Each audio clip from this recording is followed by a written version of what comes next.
Hi hello friends, എല്ലാ കൂട്ടുകാർക്കും നമ്മുടെ അടുത്ത ആഴ്ച തന്നെ അടിപൊളി പ്രൊമോ ആട്ടോ വന്നിരിക്കുന്നത്. അങ്ങനെ ഗംഗപ്രസാദ് ജയിൽ ചാടുന്ന ഭാഗങ്ങളൊക്കെ അടുത്ത ആഴ്ച നമുക്ക് കാണാൻ സാധിക്കും. അങ്ങനെ പ്രകാശനാണെങ്കിൽ കാർത്തിക് എടുത്ത് പറയേണ്ട, മോളെ എന്തൊക്കെ സംഭവിച്ചാലും ശരി, എനിക്ക് നിന്റെ വിവാഹം കാണണം, എനിക്ക് തന്നെ നിന്നെ കൈ പിടിച്ച് ഒരാളുടെ കൈകളിൽ ഏൽപ്പിക്കണം, എനിക്കത് കാണണം എന്നൊക്കെ പറയുമ്പോഴേക്കുവാണെന്നുണ്ടെങ്കിൽ കാർത്തികക്ക് അതിന് താല്പര്യമില്ലെങ്കിൽ പോലും കിരണും കല്യാണിയും ലക്ഷ്മിയമ്മയും ദീപയൊക്കെ നിർബന്ധിച്ച് കാർത്തികനെ വിവാഹത്തിന് സമ്മതിപ്പിക്കുകയാണ്. അങ്ങനെ കാർത്തികയുടെ സമ്മതം പോലും ചോദിക്കാതെ ഒരു പയ്യൻ കാർത്തികനെ കാണാൻ വേണ്ടി വരുവാട്ടോ. കാർത്തികനെ മണവാട്ടി പെണ്ണായിട്ട് ഒരുക്കാണ് നമ്മുടെ കല്യാണിയും അതുപോലെ തന്നെ കാദംബരിയും ലക്ഷ്മിയമ്മയും അതുപോലെ തന്നെ ദീപയും കൂടി ചേർന്നിട്ട് കാർത്തികനെ നല്ല മണവാട്ടിയായിട്ട് ഒരുക്കണൊക്കെ ഉണ്ട്.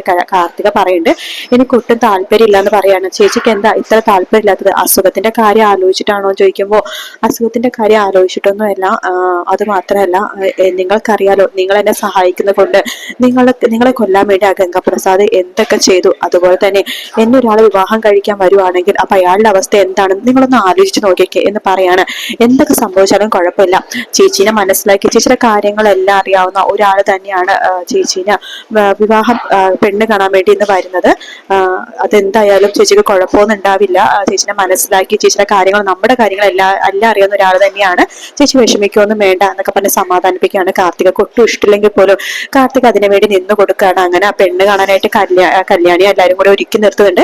അപ്പൊ അതേസമയം നമ്മുടെ ഗംഗപ്രസാദ് ആണെങ്കിൽ ഈ കാര്യങ്ങളൊക്കെ അറിയുന്നുണ്ട്. നമ്മുടെ കാർത്തികിനെ പെണ്ണ് കാണാൻ വേണ്ടിയിട്ട് അവിടെ ഒരാൾ വരുന്നുണ്ടെന്ന കാര്യം ഗംഗപ്രസാദ് അറിയാണ്. ഗംഗപ്രസാദ് വിക്രത്തിനോട് പറയുന്നുണ്ട്, എനിക്കിനെ താമസിപ്പിക്കാൻ പറ്റില്ല, എത്രയും പെട്ടെന്ന് തന്നെ എനിക്ക് വീട്ടിലേക്ക് എത്തണം, എന്നിട്ട് കാർത്തികിനെ പെണ്ണ് കാണാൻ പോണ ആളെ അവൻ ഇല്ലാതാക്കണം, അവൻ ഒരിക്കലും ജീവനോടെ ഇരിക്കാൻ പാടില്ല, ഇനി ഒരാളും അവളെ പെണ്ണ് കാണാൻ വരരുത്, അവളെങ്ങനെ കല്യാണം കഴിഞ്ഞ് കുഞ്ഞുങ്ങളൊക്കെ ഉണ്ടായി കഴിഞ്ഞാൽ എനിക്ക് ഒരിക്കലും സ്വത്ത് കിട്ടില്ല, അതുകൊണ്ട് ഞാൻ അവിടേക്ക് പോകുകയാണെന്ന് പറഞ്ഞിട്ട് ഗംഗപ്രസാദ് ജയിലൊക്കെ ചാടി കല്യാണം മുടക്കാൻ വേണ്ടി, പെണ്ണുങ്ങളെ മുടക്കാൻ വേണ്ടി തന്നെ അങ്ങോട്ടേക്ക് പോകുന്ന ഒരു ഭാഗമാണ് പ്രൊമോയിൽ കാണിച്ചു കേട്ടോ. ഒരു കുഞ്ഞു പ്രൊമോ ആയിരുന്നു. നാളെ എപ്പിസോഡിന്റെ റിവ്യൂ ആയിട്ട് പറയാം. ഈ വീഡിയോ ഇഷ്ടപ്പെടുകയാണെങ്കിൽ ലൈക്ക് ചെയ്യാനും സബ്സ്ക്രൈബ് ചെയ്യാനും കമന്റ് ചെയ്യാനും മറക്കല്ലേ.